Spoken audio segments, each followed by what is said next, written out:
आपण आहे आपल्या पेरू बागेमध्ये आणि आपल्या पेरू बागेच्या एका झाडावरती त्यावरती एक रोग आलेला आहे. त्याचे पानं मी तुम्हाला जवळून याच्यामध्ये दाखवतो आलेत. तर याचे फोटो काढून आपण आपल्या पाणी फाउंडेशनच्या शेतीशाळेत आपण याचे सादर करू.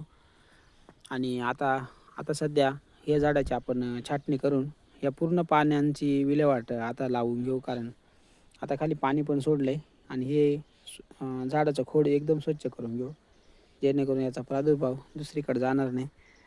आणि याच्यावरती कोणती सेंद्रिय फवारणी घ्यायची आपण शेती शाळेत पण हा प्रश्न विचारू. तोपर्यंत आपल्याकडे स्पर्ने अर्क आहे, त्याचा आपण याच्यावरती वापर करणार आहे.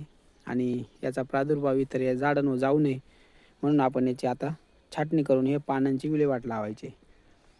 कारण याच्यावरती जास्त प्रमाणात झालेलं आहे आणि आपल्या बागाला अजून कुठं काही प्रॉब्लेम नाही आहे.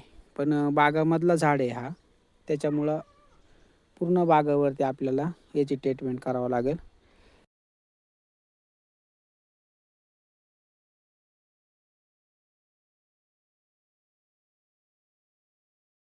आता आपण या झाडाची छाटणी पूर्ण असे पानं काढून घेणार आहोत. थोडासा स्टंप ठेवून आपण याची छाटणी करणार आहे.